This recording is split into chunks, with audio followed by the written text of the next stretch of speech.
Mudik adalah momen yang paling ditunggu di setiap tahunnya. Perjalanan panjang ditempuh demi satu tujuan, bertemu keluarga tercinta. Namun tidak semua perjalanan berakhir bahagia. Pada tahun 2016, sebuah tragedi terjadi di tengah arus mudik Lebaran. Kemacetan panjang yang bukan hanya berlangsung berjam-jam, tetapi berhari-hari. Dan lebih dari itu, peristiwa ini merenggut nyawa. Inilah kisah tragedi tol Brexit 2016. Tahun 2016 menjadi salah satu periode dengan lonjakan arus mudik yang sangat tinggi di Indonesia. Jalur tol menjadi pilihan utama masyarakat karena dianggap lebih cepat dan efisien dibanding jalur biasa. Salah satu titik penting dalam perjalanan itu adalah gerbang tol Brebes Timur yang dikenal dengan sebuah Brexit. Gerbang tol ini menjadi penghubung utama menuju jalur Pantura dan jalur selatan. Namun, di balik perannya yang sangat vital terdapat satu masalah besar. Kapasitas gerbang tol ini tidak sebanding dengan jumlah kendaraan yang terus berdatangan. Situasi ini perlahan berubah menjadi tekanan besar yang akhirnya memicu krisis. Memasuki H-3 Lebaran, arus kendaraan meningkat drastis. Mobil pribadi, bus, hingga kendaraan logistik bergerak menuju arah yang sama. Awalnya, lalu lintas masih berjalan, meskipun padat, namun seiring waktu kecepatan kendaraan mulai menurun. Dari yang semula lancar, perlahan menjadi tersendat. Lalu kemudian semakin melambat. Hingga akhirnya berhenti total. Kemacetan yang terjadi bukan lagi sekedar kepadatan biasa. Ini adalah kemacetan total yang melumpuhkan jalur utama mudik.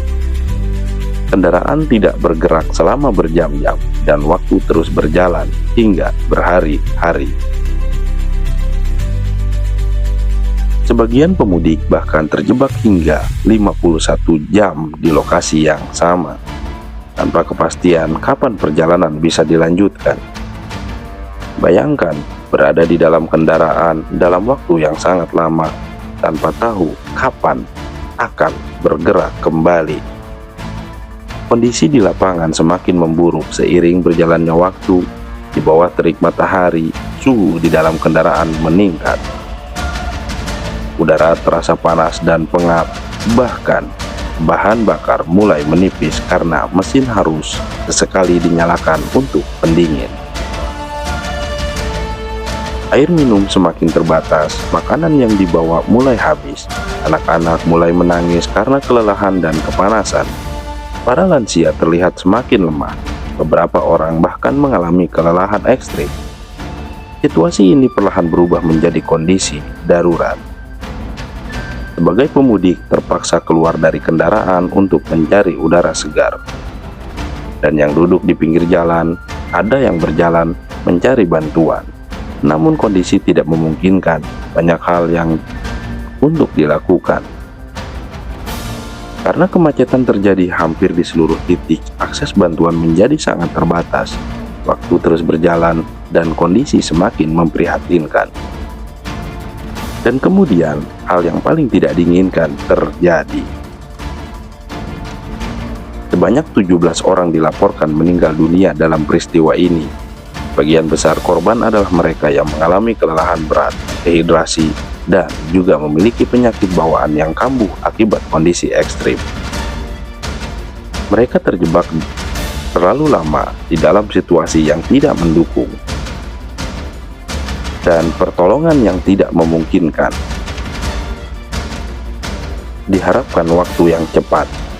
Peristiwa ini menjadi pukulan besar bagi semua pihak, karena mudik yang seharusnya menjadi perjalanan penuh kebahagiaan justru berubah menjadi tragedi yang menyisakan duka.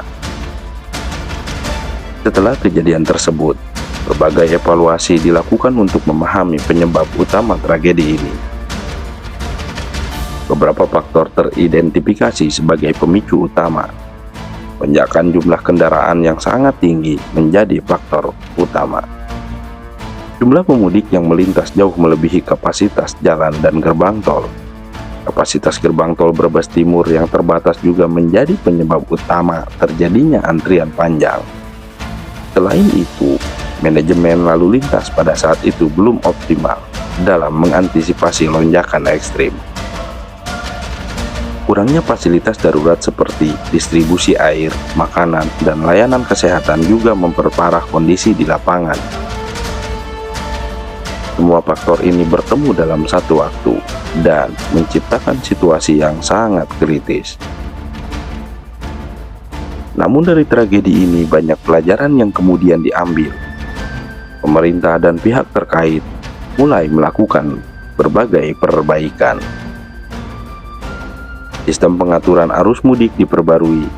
Rekayasa lalu lintas seperti one way dan kontraflow diterapkan dengan lebih terencana. Jumlah rest area ditambah untuk mengakomodasi kebutuhan pemudik. Fasilitas darurat juga mulai diperhatikan dengan lebih serius.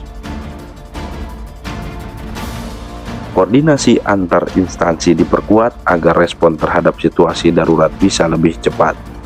Semua upaya dilakukan agar kejadian serupa tidak terulang kembali di masa depan. Tragedi tol Brexit 2016 menjadi salah satu peristiwa paling kelam dalam sejarah mudik di Indonesia.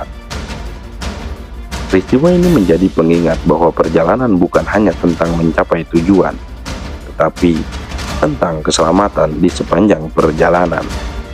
Persiapan yang matang, manajemen yang baik, dan kesadaran bersama menjadi kunci agar perjalanan mudik tetap aman.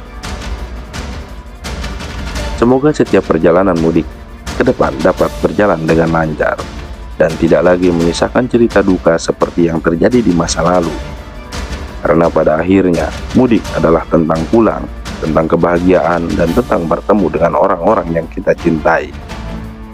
Kalau kamu pernah mengalami mudik di tahun itu, atau pernah merasakan kemacetan panjang saat perjalanan pulang, ceritakan pengalaman mudik kolom komentar. Dan jangan lupa like, comment, and subscribe untuk cerita lainnya. Terima kasih.